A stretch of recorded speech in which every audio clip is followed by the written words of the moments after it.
Nah, kalau ngomongin hamzah itu, hamzah ada dua macam. Nah, hamzah ada dua macam. Ada yang disebut hamzah qatha atau hamzatul qat'i, ada yang disebut hamzatul wasli. Kadang-kadang juga diistilahkan dengan aliful qat'i atau aliful wasli. Itu ya. Oke. Kita sekarang sepakat pakai istilah hamzah dulu ya. Hamzah qatha dan hamzah wasol. Bahasa Indonesia begitu ngomongnya. Pada inna, nah maka alif di sini adalah inna di sini, inna di sini, dan inna di sini. Kok ini ada embel-embel?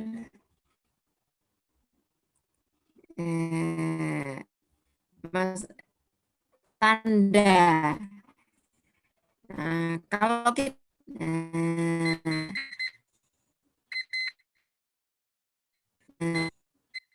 tunggu sebentar ya.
Ya, maaf. Baik, bismillahirrahmanirrahim. Saya lanjutkan. Nah, kalau Quran bisa tidak diberi tanda, saja. Jadi hamzahnya tidak diberi tandanya, ditulis dalam bentuk alif karena semua rosamnya begini. Jadi karena yang rosam itu alif nun susah. Nah, di sini pada hakikatnya hamzah di ketiga mushaf ini biduni surah atau tidak ditulis dalam bentuk apapun. Hamzahnya mana? Enggak ada tulisannya memang. Nah, pada Quran Madinah dan Quran lain. Ini ya. Nah, pada Quran Indonesia tidak diberi tanda, tapi yang dipasang adalah tanda mat itu. Nah, itu memang ini seolah-olah mengesankan justru kalau begitu mat berarti seakan-akan yang dibuang itu alifnya bukan hamzahnya gitu kan. Seakan-akan yang enggak ditulis itu alifnya. Itu ya saya pertama ingin meluruskan itu saja dulu. Nah, sekarang kita mau lihat asal usul dari tanda fathah, kasroh, dhammah, sukun dan tasydid. Oke, boleh ditutup dulu, Mbak. Sekarang kita buka kitabnya.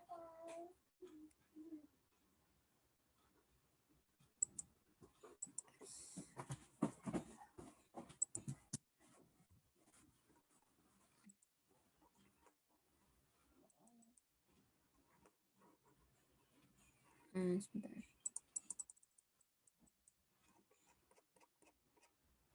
Ini di fasal Yang pertama. Tapi nanti mohon maaf ya, nanti saya agak loncat-loncat.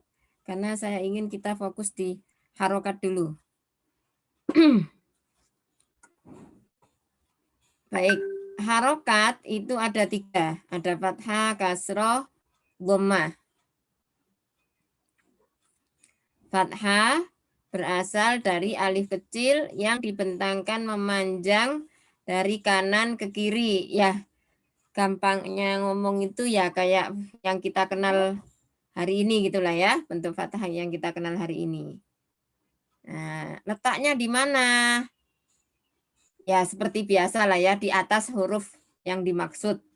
Ya, di atas huruf yang dimaksud dia berbunyi A.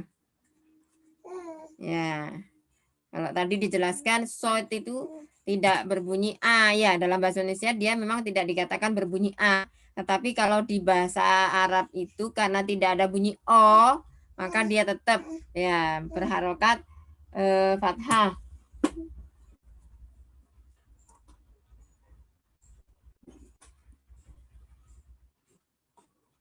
Oke. Jadi bagaimana letaknya? Pendapat pertama diletakkan di atas huruf yang dimaksud dan ini yang dipakai wa alaihil amal. Ada yang mengatakan di depannya. Kalau di depannya itu berarti samping, ya. Misalnya faida bukan di atas fa-nya banget tapi lebih ke pinggirnya begini, ya. Tapi ini adalah pendapat yang dhaif, ya. Kenapa kok dibuat miring? Wa inna makanat mamtuhatan supaya tidak serupa dengan alif. Dan dibuat kecil untuk bedaannya antara alif sebagai rosem atau tulisan dari huruf al asli dan cabang, maksudnya dan alif yang menjadi harokat yang disebut dengan fathah tadi. Nah, disinilah makanya kata dalam kitab asalnya ini kan ringkasan ya. Kalau ini buku diktat ini buku ajar. Jadi di dalam kitab aslinya itu di belakangnya dari Lul Hairon ya Mauridud Dham'an itu ada fathatun a'lahu wa ya alifu mabtuhatun suro. Fathah nah, diletakkan di atas dan ia berasal dari alif yang dibentangkan dan bentuknya kecil. Oke. Dhammah. Nah, dhammah adalah berasal dari wawu kecil. Nah, tempatnya di mana? Ya, sama seperti tadi ya, ada 2 pendapat, ada mengatakan di atas huruf dan ini yang lebih banyak dipakai. Dan ada yang berpendapat di depannya atau di dalam hurufnya, tapi ini dhaif. Oke. Nah, ada persoalan kalau tadi jelas ya, fathah itu berasal dari alif yang kemudian dimiringkan gitu ya lah enaknya ngomong ya. Alif kecil yang dimiringkan, nah, miring kanan ke kiri. Kalau dhammah dari wawu kecil. Nah, timbul pertanyaan, lalu kepala wawunya masih ada atau dibuang? Nah, di sini ada perbedaan pendapat. Madzhabul masyariqoh ala baqoiha. Seperti yang kita kenal, itu adalah tanda masyariqoh, Mbak. Ya, seperti ini. Dan sedangkan pendapat Maghoribah, madzhab al-Maghoribah, itu kepala wawunya dibuang. Kepala wawunya dibuang sehingga seperti bentuk dal. Nah, dal yang agak miring. Nah, kalau tadi teman-teman kan sudah ada itu contohnya. Nih, saya lihat lagi. Ini Qurannya ya.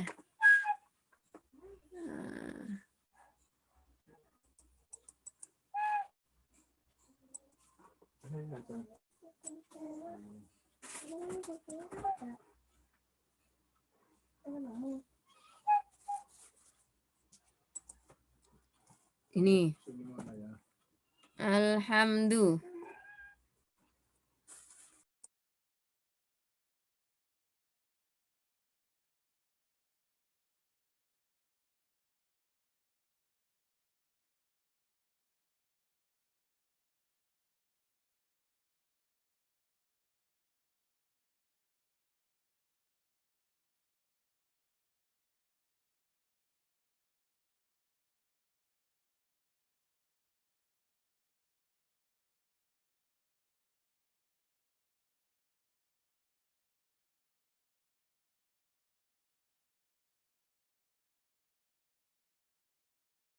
Ya, ini dhammahnya ya. Nah, nggak ada buletannya. Kalau Quran Madinah bentuknya seperti ini kan, ada nya. Oke. Muncul kan ya? Muncul Ibu. Ya, Ya, Bu. oke. Oke.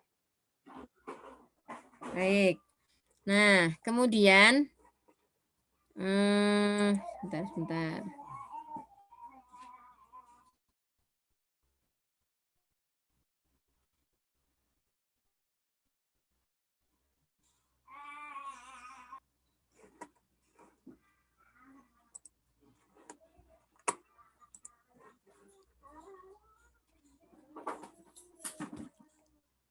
Doma sudah jadi bentuknya seperti dal tadi ya. Nah, ini nadomannya gini.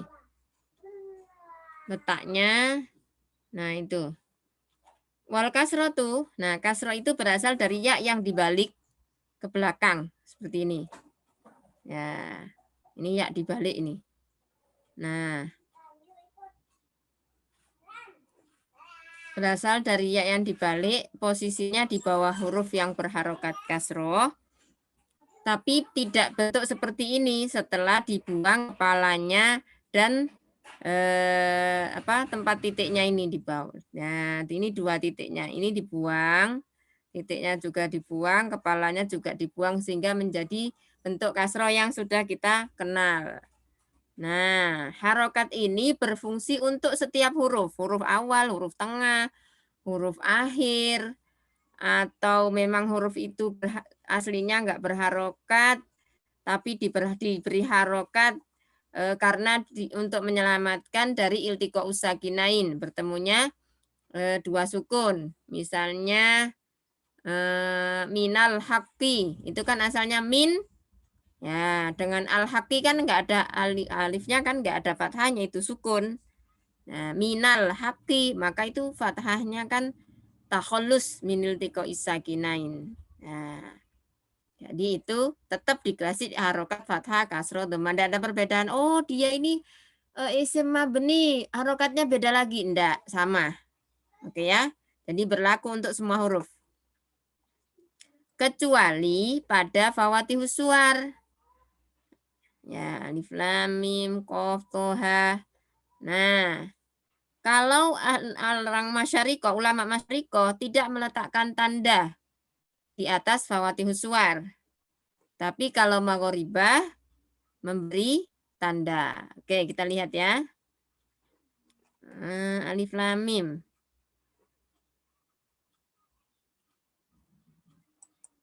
Oke.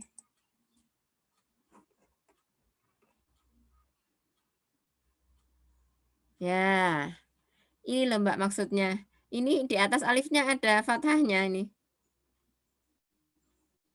Ada hamzahnya. Wah, jadi kalau mau dibaca alam gitu ya. Alami ya begini. Kalau yang nggak ngerti ya, kalau yang nggak ngerti. Jadi di atas alifnya ada hamzah, ada fathah. Nah, beda dengan kalau Bu ini tanda apa? Ini kan tanda mat, bukan fathah. Ya, ini bukan fathah. Nah, dan seterusnya ya, itu semua. Itu saya kasih contoh satu saja ya. Tidak memberi harokat, tapi kalau masyariko tidak memberi harokat, mangoribah memberi harokat. Ya. Jika hurufnya itu tanwin, nah, maka ditambah harokatnya. Ya, harokat yang sama ya, double gitu. Maka di atas fathah ditambahi fathahnya, kasro tambah kasro, ya. Di atas doma ada doma lagi. Nah, oke. Mungkin di mute barangkali Mbak, biar enggak.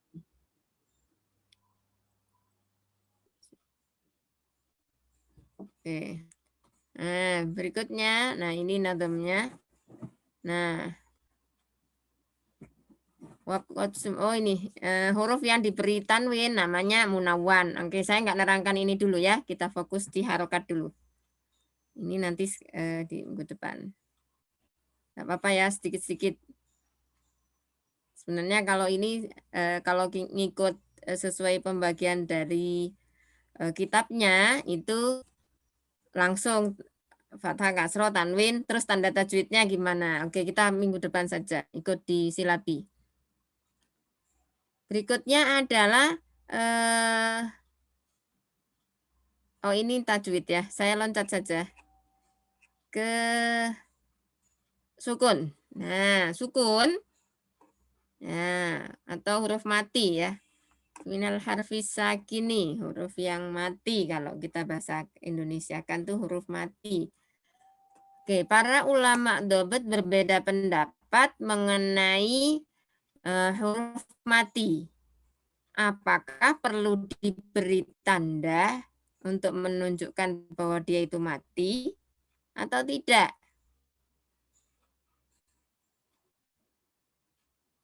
Dhahaba nuqatul Iraq, ya, ahli nakat Irak berpendapat tidak perlu diberi tanda.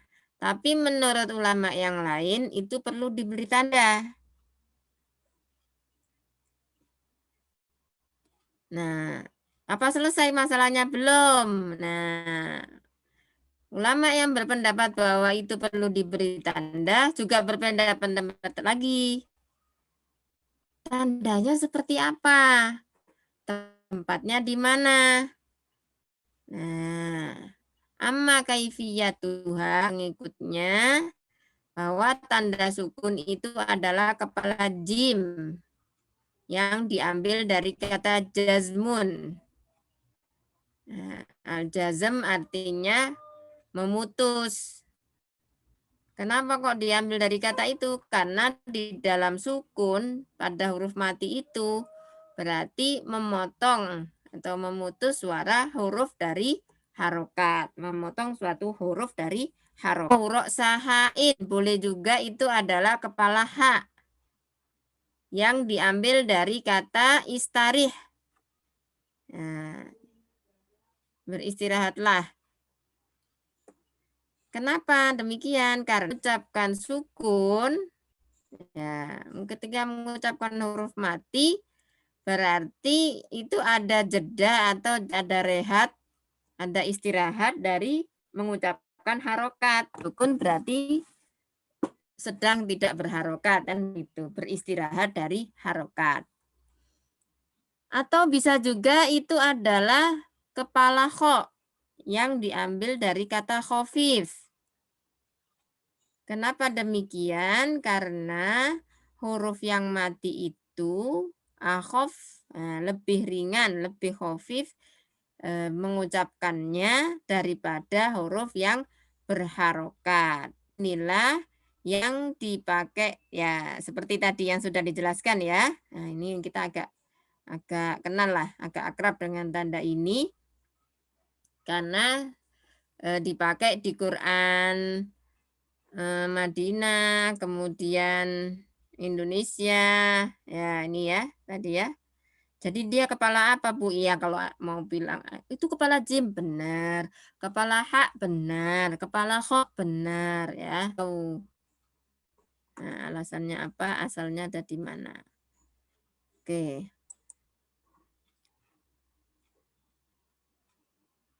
Wadahaba, tapi pendapat lain, pendapatnya Abu Dawud, ya tanda sukun itu berbentuk bulatan kecil yang diambil dari tanda 0 pada ilmu hitung dari ulama hisab ya. Ulama kenapa? Karena tanda 0 itu diletakkan untuk menunjukkan bahwa dia tidak ada bilangan kan gitu. Nah, maka demikian juga sukun. Sukun itu menandakan sukun itu adalah tanda bahwa huruf itu tidak ada harokatnya. Nah, berarti kan sebanding dengan 0. Nah, tidak ada angkanya. Nah, Ini banyak digunakan oleh ahli nakad Madinah. Nah, cara yang kedua ini dipraktekkan oleh ulama Maghoribah, ulama dobet Maghoribah dan sebagian masyarikoh. Sehingga bentuknya seperti ini. Alam nasroh. Nah, kita lihat. Dalikal kitabul la roibun. Ini karena waris ini, Mbak ya. Jadi karena ini mushafnya waris, riwayatnya waris, kita bacakan la roibah. Oke. Nah, demikian. Sebagian ahli nakad, ya ulama ahli nakad Madinah dan sebagian ahli nahwu berpendapat bahwa bulatan itu bukan diambil dari 0, tetapi itu adalah dari hak yang dibelah. Nah, Anda kebayang nggak huruf H? Huruf H itu kan ada belahannya nih. Nah, ini nih. Hudan. Nah, ini dipotong. Jadi tanda bulat itu adalah diambil dari hak yang dibelah. Gitu. Mohon maaf, itu tadi menurut siapa, Bu? Nih. Oke. Sebagian ahli nakad Madinah dan sebagian ahli nahwu. Pak Nuhat. Kenapa? Karena sukun itu merupakan ciri khas dari wakof. Nah, sedangkan hak kadang-kadang ditambahkan di dalam wakof. Ya, jadi contohnya kalau yang kita sudah akrab itu maliyah, gitu ya, ma'auna anni maliyah. Nah, itu haknya itu hak wakaf ya, tapi di rosemnya ada, dari dulu ada. Tapi itu kalau ditarik itu artinya apa? Apakah dia hak domir atau hak apa? Bukan, itu namanya hak saket atau hak wakaf gitu. Tapi kalau di bahasa Arab sendiri secara umum itu ada bima, itu bacanya kadang bimah, limah, gitu ya, ammah. Tapi ini nggak terkait dengan Al-Quran. Kalau ini, kalau yang di lafadznya Al-Quran yang tadi maliyah halakah itu, di maliyahnya, sultaniyah. Oke, tempatnya di mana? Ini kalau tempatnya, ini karena berhubungan dengan nanti idhar, idgham, saya lompati juga ya Mbak ya. Oke, sekarang kita ke tasydid. Ya, ulama dobet berbeda pendapat tentang huruf bertasydid. Apa sama seperti tadi sukun ya? Apa perlu dikasih tanda apa enggak? Ya, masih sama dengan bab sukun bahwa nuqatul iraq, ahli nakat Irak itu berpendapat tidak perlu diberi tanda. Ya, cukup harokatnya saja. Wa yaktafi fid dalalati alaihi bidabtihi biharokatihi ma'a tajridi bakil kal hurufil kalimah minal harokati hakada. Jadi kalau ahli nakat Irak itu semua huruf nggak dikasih harokat kecuali yang bertasdid. Misalnya al-haqqu, enggak semua enggak ada harokatnya. Haqqu juga hanya enggak dikasih harokat. Kalau dikasih harokat berarti dia bertasdid. Jadi sukun enggak dikasih tanda, harokat enggak dikasih tanda. Kalau ada harokatnya berarti dia tasdid. Itu ahli nakat Irak. Terus bacanya gimana? Iya karena sudah tahu, sudah paham itu ya. Sedangkan jumhurul ulama berpendapat bahwa perlu diberi tanda tasdid. Tetapi lagi-lagi ada perbedaan pendapat mengenai bentuk dan bentuknya. Ala madhab ini. Nah, bentuknya dulu. Bentuknya ada dua madhab. Madhab Al-Khalil bin Ahmad dan kawan-kawan dan para pengikutnya juga ahli nakad masyrik atau masyarikoh, yaitu berupa kepala shin. Ya, kepala shin ghairu mu'arrafa wala mangkutoh. Ya, yang enggak ada ya. Kalau di sini tidak tidak dimakrifatkan ya, tidak ada titiknya. Ya, seperti tanda yang kita kenal hari ini. Oke. Nah, diletakkan di atas huruf yang bertasydid. Nah, kalau ini tidak ada letaknya, pasti di atas huruf yang bertasydid. Dan ini dipilih oleh Abu Dawud dan sekarang diamalkan, ya dipakai sampai sekarang. Kenapa kok kepala shin? Ma'khudatun min kalimati syadid. Ya, terambil dari kata syadid. Oke, nah sepertinya mereka merasa cukup dengan huruf yang pertama saja, ya, huruf pertama saja. Yang lain nggak penting gitu ya, kira-kira gitu ya. Udah shinnya saja. Nah, tapi tidak cukup dikasih tandanya saja. Tapi perlu dipasang juga harokatnya. Jadi kalau pun ada tasdidnya, di atasnya tetap dikasih fathah, kasro atau dhammah. Nah, nanti berbeda lagi. Kalau fathah dan dhammah itu di atas, ya, fa'alal qauli bija'li kullin minal fathati wa dhammati faqul harfi ukhtulifa fi dzalika. Jadi kalau tadi dikatakan bahwa pas di bagian bab fathah dan dhammah tadi kan tempatnya di atas huruf, ya. Maka di sini menjadi ukhtulifa, perbedaan. Jadi yang di atas nanti tasdid apa harokat? Nah, halisyiddatu allati talil harfa amil harokah. Ini maksudnya jadi harokatnya dulu apa tasdidnya dulu nih? Yang bagian atas apanya? Nah, harokat dulu, harokatnya baru di bawahnya dikasih tasdid atau sebaliknya. Ya. Ad-Dani dan pengikutnya berpendapat, nah, yang di atas itu adalah harokat. An-nasyiddata hiya allati talil harfa. Hakadha.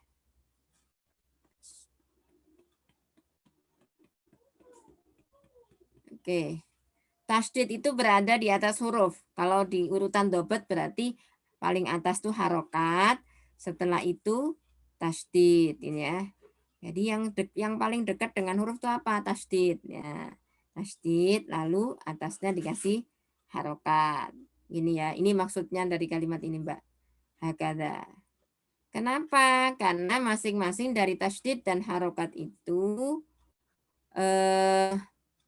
kalau dia berada pada satu tempat, ya pada satu huruf, nah wadallatil harokatu ala tahriki fakot. Nah kalau diberi harokat saja, maka itu ya nunjukin harokatnya saja, bunyi AIU-nya saja. Nah sedangkan tasdid, ya ini tanda syiddah itu menunjukkan apa namanya, ada tasdid dan harokat sekaligus, ya. Oleh karena itu harus berdekatan, ya. Nah ini filosofinya ya Mbak, filosofi dari tanda tasdid. Oke, dan demikianlah yang dipakai, gitu ya. Wa alaihi al-amal yang dipakai sampai sekarang. Nah kita lihat, misalnya as-sholata. As-sholata. Nah, di sini di atas yang paling dekat dengan huruf adalah tasdid, kemudian harokat. Ya, yang di sini juga demikian. Saya nggak pakai aladina ya. Kalau aladina karena di Quran sini nggak pakai tanda tasdid. Gitu. Kalau tanya kenapa saya nggak tahu. Ini harus dilihat dari deskripsi mushafnya ya, dari takrif mushafnya.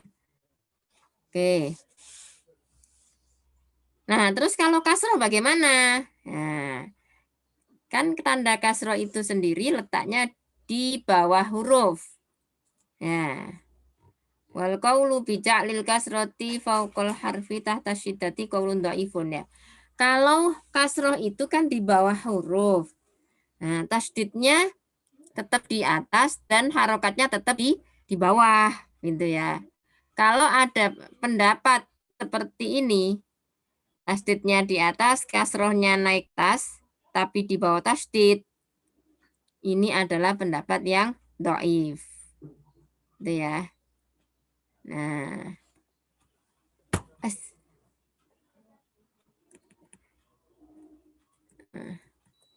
wa tasdidu harfus sini wa yuj'alu syaklu kama qulnahu amamahu au tahtahu au a'lahu. Ya. Oke, jadi posisinya tasdid itu tetap di atas huruf. Nah, lalu harokat ya tetap pada tempatnya ya. Kalau fathah di atas, kalau dhamma di atas, kalau kasroh di bawah. Nah, kalau ada pendapat yang mengatakan bahwa karena kasrohnya tasdid, nah, maka kasrohnya ditaruh di bawahnya tasdid, itu dhaif. Nah, ini tadi maksudnya yang ini ya. Kalau mau tahu bayangannya seperti ini nih, musoddikon. Biasanya kalau kita ngetik, kalau ngetik begitu, kalau saya ketik tasdidnya dulu, baru kasroh, maka kasrohnya akan naik ke sini. Tapi kalau saya ketik kasrohnya dulu, baru tasdid, baru dia di bawah ini nanti kasrohnya.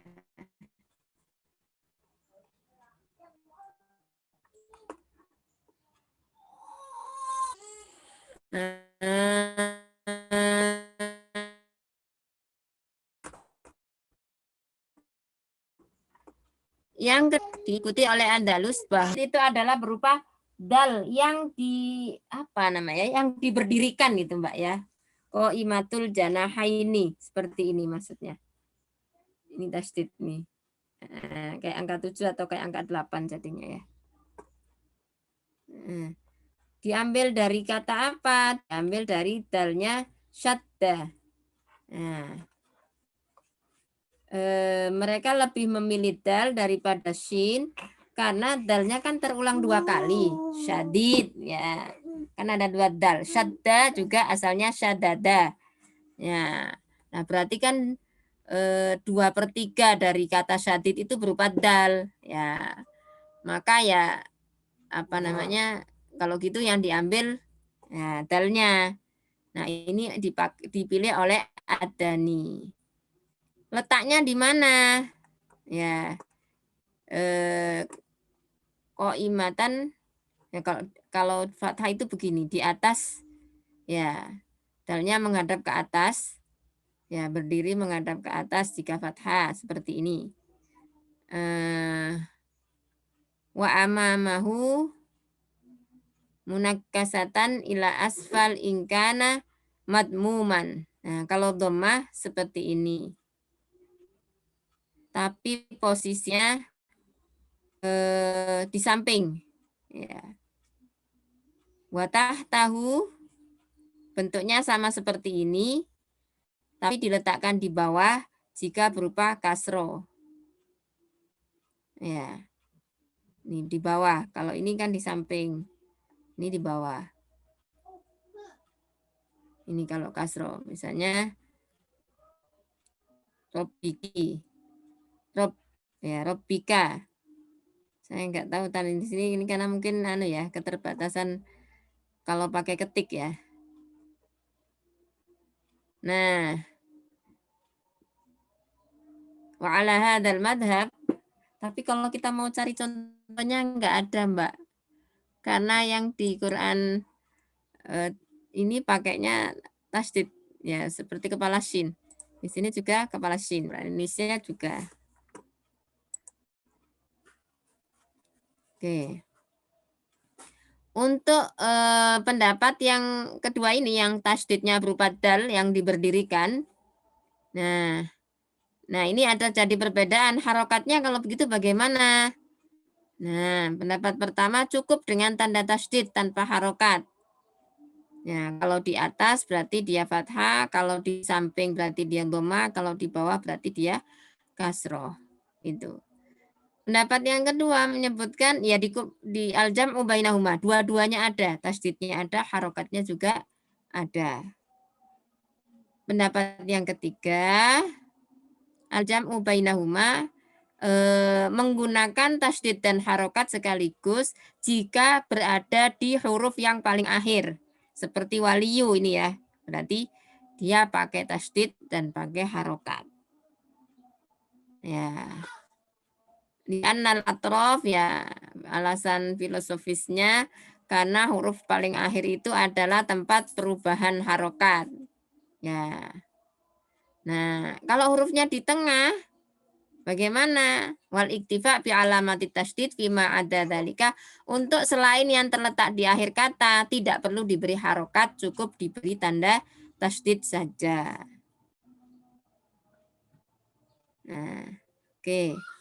Nah, demikian tadi ini tentang fathah, kasroh, dhammah, sukun, dan tasydid. Itu ya teman-teman. Kita mengenal asal-usul dari istilah fathah, kasroh, dhammah, dan tasydid. Kemudian macam-macam untuk yang berbeda. Baik, ada yang ingin berkomentar atau bertanya, silakan.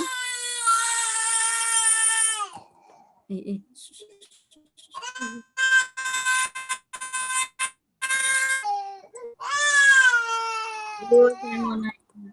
Silakan. Iya, Bu. Jadi tadi kan tapi disebutkan kalau al-harokatu salah satun gitu ya, Bu. Apakah berarti sukun itu bukan termasuk harokat, Bu?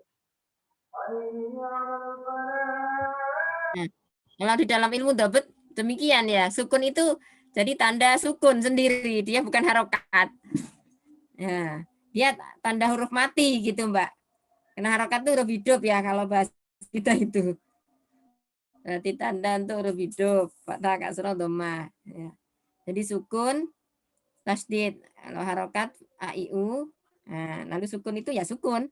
Nah, lalu tasdid. Itu ya.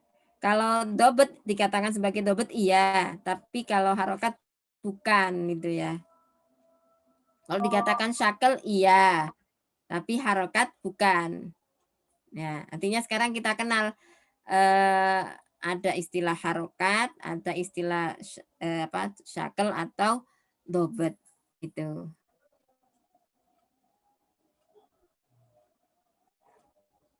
Monggo yang lain. Ibu izin bertanya, Ibu. Silakan. Tadi yang Ibu jelasin itu yang menurut ahli naket Irak itu kan semua hurufnya itu tidak dikasih tasdid ya, Ibu. Terus mushaf Irak sekarang bagaimana, Ibu? Nah, ini saya enggak kalau kemarin melihat waktu saya kuliah macam-macam mushaf itu, yang dicontohkan tuh Iran ya. Kalau mushaf yang sekarang sudah hampir rata sih, Mbak, menggunakan tandanya Al-Khalil bin Ahmad, pakai tasdid, pakai sukun gitu. Kalau untuk yang itu saya enggak belum tahu ya. Mungkin nanti ya seiring berjalannya waktu nanti coba saya buka-buka di literatur yang lain mungkin ada. Jadi itu tuh perjalanannya ya. Perjalanannya. Ya, baik Ibu. Terima kasih, Bu. Ya, sama-sama. Ibu mau nanya lagi. Ya, silakan. Tadi kan Bu, Abu Dawud itu katanya sukun itu diambil dari angka 0 gitu ya Bu, karena angka 0 menandakan tidak ada bilangan. Kalau sifrun mustadir itu Bu, apakah alasannya juga sama asal muasalnya kayak gitu Bu? Atau bagaimana? Nah, itu nanti kalau sifir itu masuknya di tanda huruf yang dibuang itu kayaknya, Mbak. Itu babnya bab huruf yang dibuang. Atau huruf ziyadah itu nanti ada babnya sendiri. Nah, kalau ini kan tanda sukun. Nah, ini itu untuk sementara itu. Baik Bu, terima kasih. Nah, silakan. Ibu mau nanya, Bu. Lailatul Syifa. Jadi kan tadi ada yang kalau misalnya hurufnya musyaddadah, tapi harokatnya itu kasroh. Ada yang berpendapat kasrohnya itu diletakkan di bawah tasydid ya Bu ya. Dan itu adalah pendapat yang doif. Nah, pengen tahu dong Bu, kalau dalam ilmu dobat ini pendapat doif atau pendapat yang lebih kuat itu di apa ya, kualifikasinya dari mana sih Bu? Kayak gitu. Oh iya. Ya. Jadi kalau doif nggak doifnya itu ya lihat dari di pemakaiannya itu ya Mbak ya. Jadi tadi itu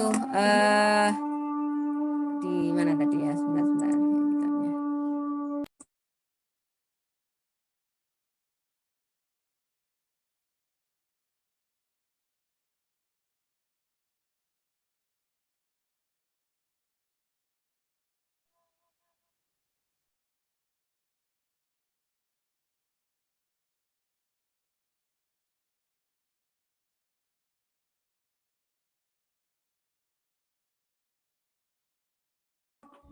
Kalau kita lihat dari penjelasan-penjelasan, sepertinya kalau doifnya itu di sini, itu karena jarang-jarang digunakan gitu ya. Nah, tidak menjadi rujukan gitulah kira-kira Mbak. Jangan dibayangkan kayak doifnya fikih gitu ya. Kemudian kiroat itu ya beda.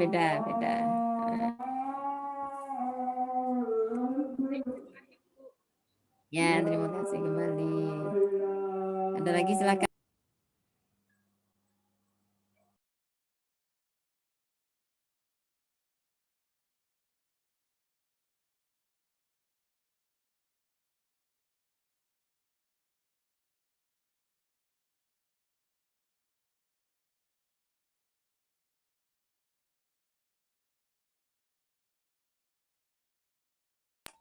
Ya.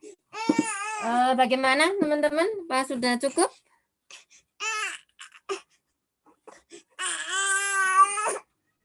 Sepertinya cukup.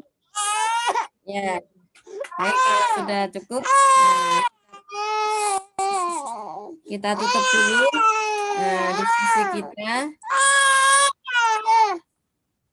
Kita tutup dulu diskusi kita pada siang hari ini. Mudah-mudahan bermanfaat. Kita tutup dengan doa kafaratul majelis. Subhanallahumma wa bihamdika asyhadu an la ilaha illa anta astaghfiruka. Terima kasih atas kehadirannya, perhatiannya. Mohon maaf atas segala kekurangan. Oke. Assalamualaikum warahmatullahi wabarakatuh. Waalaikumsalam. Waalaikumsalam warahmatullahi wabarakatuh. Terima kasih.